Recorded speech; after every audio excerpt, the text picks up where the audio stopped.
महासभा में हुए विवाद के बाद सियासत गर्म, महापौर और विपक्ष के बीच बयानबाजी तेज। Divya Bharat BSM news. नगर परिषद की हाल ही में आयोजित महासभा में हुए तीखे विवाद के बाद स्थानीय राजनीति में हलचल तेज हो गई है।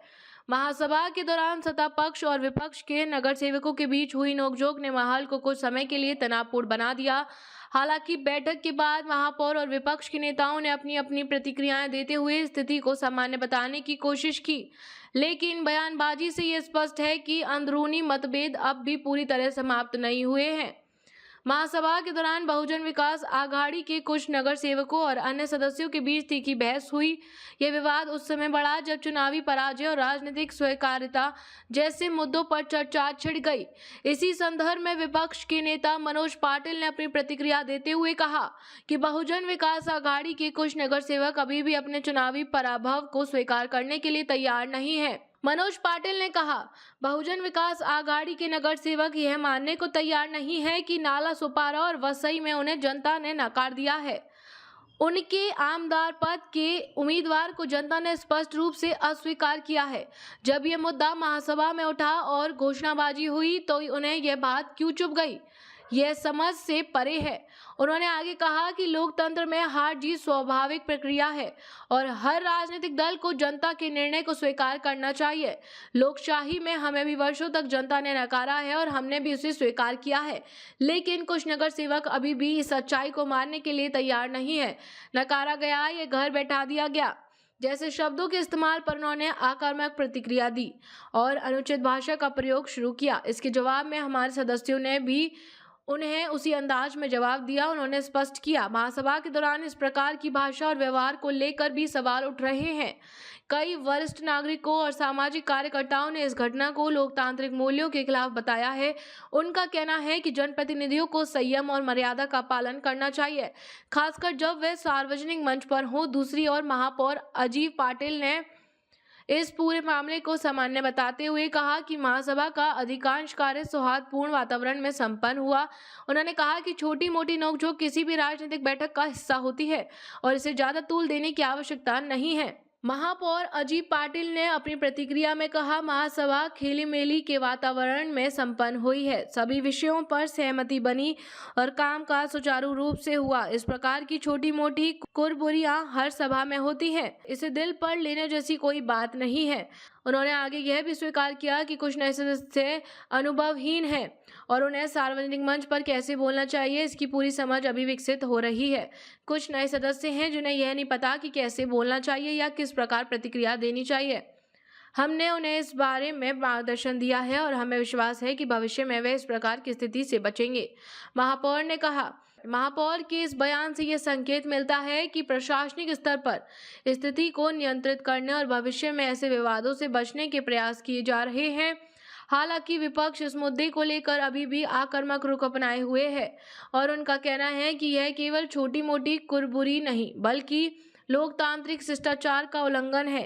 राजनीतिक विशेषज्ञों का मानना है कि यह विवाद केवल एक बैठक तक सीमित नहीं है, बल्कि इसके पीछे गहरे राजनीतिक मतभेद और चुनावी प्रतिस्पर्धा की झलक दिखाई देती है। हाल ही में हुए चुनावों के परिणामों ने स्थानीय राजनीतिक समीकरणों को बदल दिया है, जिससे विभिन्न दलों के बीच तनाव बढ़ना स्वाभाविक है। नगर परिषद की महासभा जैसे मंच पर इस प्रकार के विवाद जनता के बीच की चर्चा का विषय बनते हैं। आम नागरिकों का मानना है कि जनप्रतिनिधियों को विकास कार्य और जनहित के मुद्दों पर ध्यान देना चाहिए, बजाय इसके कि वे व्यक्तिगत या राजनीतिक कटाक्षों में उलझे।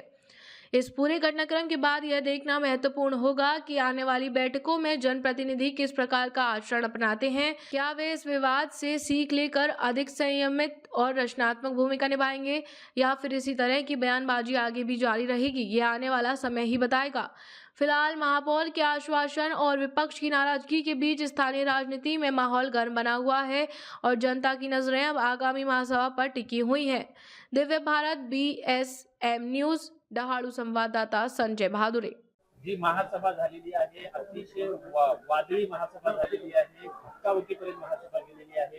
कशा पद्धतीने या सभा खेळीमेळीच्या वातावरणामध्ये महासभा पार पडलेली आहे। सर्व विषय हे सहमतीने सगळे झालेले आहेत, त्यामुळे वातावरण चांगलं होतं, चांगल्या पद्धतीने होतं आणि महासभेमध्ये अशा छोट्या मोठ्या कुरबुरे होतात त्याच्यात फार काय मनावर घेण्यासारख्या नव्हत्या, परंतु नवीन काही सदस्य आहेत आणि त्यांना कसं बोलावं, काय बोलावं हे कळत नाही, कुठच्या कॉमेंट्स कराव्या हे कळत नाही. परंतु त्यांना आम्ही तशीच कल्पना दिलेली आहे. पुढच्या वेळी असं काही ते करणार नाही असं मला खात्री आहे. तर कुठले कुठले महत्वाचे विषय होते यामध्ये की ज्या विषयावरती चर्चा झालेली आहे, तुमच्या विषयावरती मतदान घ्यावं लागेल? बघा, महिला बालकल्याणचे सदस्य असतील, आरोग्याचे सदस्य असतील, त्याचप्रमाणे प्रभाग रचना असेल, अ, पाणी पुरवठ्याचे आहेत, फेरीवाल्यांचे विषय आहेत, उद्यानांचे विषय आहेत, असे अनेक विकास कामांचे विषय आलेले आहेत. एवढेच विषय अजून बाकी आहेत, ते पुढच्या विशेष सभेमध्ये येतील. सकाळी बजेट दाखल झालेलं आहे स्थायी समिती सभापतीने, त्यावर देखील चर्चा 25 तारखेला होणार आहे आणि एखाद दोन विषय सोडले तर सर्व विषय सहमतीने झालेले आहेत. एक भाजपचा आरोप आहे की महापालिकेची रचना केली, जी प्रभाग रचना झालेली आहे ती चुकीच्या पद्धतीने झालेली आहे आणि सत्ताधाऱ्यांना सोयीची वाटेल अशा पद्धतीने केली आहे. नाही नाही नाही, आम्ही जसं भाजपने बीजेपीने नवी मुंबईमध्ये प्रभाग रचना केलेली आहे त्या पद्धतीने आम्ही देखील चांगली प्रभाग रचना केलेली आहे. सगळे प्रभाग एकमेकाला लागून आहेत, कुठचाही असा वेडावाकडा प्रभाग झालेला नाहीये. वसई तालुक्याची भौगोलिक रचनाच फार मोठी आहे, त्यामुळे काही गोष्टी छोट्या मोठ्या होण्याची शक्यता आहे. परंतु आम्ही जे पण प्रभाग आहेत ते सगळे प्रभाग एकमेकाला जॉईंट असलेलेच आम्ही घेतलेले आहेत. भाजपच्या विरोधी पक्षनेत्याची असा आरोप आहे की भवियाच्या विधानसभेमध्ये त्यांना जनतेनं नाकारलेलं आहे आणि त्यामुळं भविया हा कुठेतरी त्यांना मिरच्या लागतात अशा या शब्दामध्ये ते आरोप करतात. म्हणजे थोडक्यात त्यांनी काय सांगितलेलं आहे की मतं दिली नाही म्हणजे नाकारला, म्हणजे विधानसभेमध्ये ते म्हणतात तसं नगरपालिका महापालिकेमध्ये काय झालेलं आहे का, भाजपला लोकांना कळालेली आहे एकी भूल, ती लोकांनी नाकारली त्यांना आणि ते 115 सीट निवडून आणणार असे वल्गना करत होते. महापालिकेमध्ये आमची सत्ता येणार होती असे वल्गना करत होते. तर ते सगळ्याच्या सगळ्या सीट या त्यांच्या वल्गना ह्या धुळीला मिळाल्यात असं आम्ही म्हणायचं का? बरोबर आहे, मग आम्ही त्यांना मिरची जोमली असं म्हणायचं का? शेवटी बघा, कुठचेही आपला नेता असेल त्याबद्दल घोषणा देणं बरोबर आहे, परंतु समोरच्याने जर आपल्या नेत्याच्या घोषणा दिल्या तर त्याचा देखील मान ठेवला पाहिजे. नवीन आहेत सदस्य म्हणून यावेळी ठीक आहे, परंतु ते काही गोष्टी आहेत त्यांच्या चुका आहेत, परंतु ते नवीन आहेत, त्या पुढच्या वेळी त्यांच्यात सुधारणा होईल अशी मी अपेक्षा बाळगतो.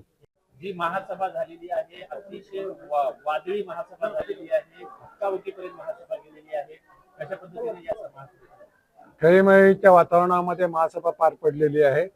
सर्व विषय हे सहमतीने सगळे झालेले आहेत, त्यामुळे वातावरण चांगलं होतं, चांगल्या पद्धतीने होतं आणि महासभेमध्ये अशा छोट्या मोठ्या कुरविरे होतात, त्याच्यात फार काय मनावर घेण्यासारख्या नव्हत्या. परंतु नवीन काही सदस्य आहेत आणि त्यांना कसं बोलावं, काय बोलावं हे कळत नाही, कुठच्या कॉमेंट्स कराव्या हे कळत नाही. परंतु त्यांना आम्ही तशीच कल्पना दिलेली आहे. पुढच्या वेळी असं काही ते करणार नाही असं मला खात्री आहे. तर कुठले कुठले महत्वाचे विषय होते यामध्ये की ज्या विषयावरती चर्चा झालेली आहे, तुमच्या विषयावरती मतदान घ्यावं लागेल? बघा, महिला बालकल्याणचे सदस्य असतील, आरोग्याचे सदस्य असतील, त्याचप्रमाणे प्रभाग रचना असेल, पाणी पुरवठ्याचे आहेत, फेरीवाल्यांचे विषय आहेत, उद्यानांचे विषय आहेत, असे अनेक विकास कामांचे विषय आलेले आहेत. एवढेच विषय अजून बाकी आहेत, ते पुढच्या विशेष सभेमध्ये येतील. सकाळी बजेट दाखल झालेलं आहे स्थायी समिती सभापतीने, त्यावर देखील चर्चा 25 तारखेला होणार आहे आणि एखाद दोन विषय सोडले तर सर्व विषय सहमतीने झालेले आहेत. एक भाजपचा आरोप आहे की महापालिकेची रचना केली, जी प्रभाग रचना झालेली आहे ती चुकीच्या पद्धतीने झालेली आहे आणि सत्ताधाऱ्यांना सोयीची वाटेल अशा पद्धतीने केली आहे. नाही नाही नाही, आम्ही जसं भाजपने बीजेपीने नवी मुंबईमध्ये प्रभाग रचना केलेली आहे त्या पद्धतीने आम्ही देखील चांगली प्रभाग रचना केलेली आहे. सगळे प्रभाग एकमेकाला लागून आहेत, कुठचाही असा वेडावाकडा प्रभाग झालेला नाहीये. वसई तालुक्याची भौगोलिक रचनाच फार मोठी आहे, त्यामुळे काही गोष्टी छोट्या मोठ्या होण्याची शक्यता आहे.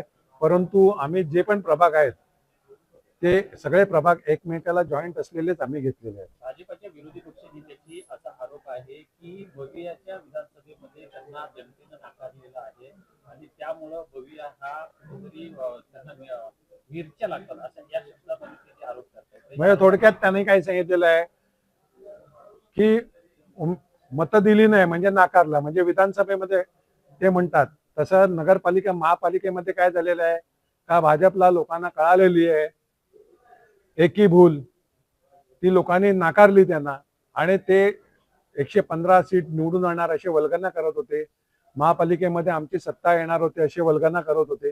तर ते सगळेच्या सगळ्या सीट या त्यांच्या वल्गना ह्या धुळीला मिळाल्यात असं आम्ही म्हणायचं का? बरोबर आहे, मग आम्ही त्यांना मिरची जुंबली असं म्हणायचं का? शेवटी बघा, कुठचेही आपला नेता असेल त्याबद्दल घोषणा देणं बरोबर आहे, परंतु समोरच्याने जर आपल्या नेत्याच्या घोषणा दिल्या तर त्याचा देखील मान ठेवला पाहिजे. नवीन आहेत सदस्य म्हणून यावेळी ठीक आहे, परंतु ते काही गोष्टी आहेत त्यांच्या चुका आहेत, परंतु ते नवीन आहेत, त्या पुढच्या वेळी त्यांच्यात सुधारणा होईल अशी मी अपेक्षा बाळगतो.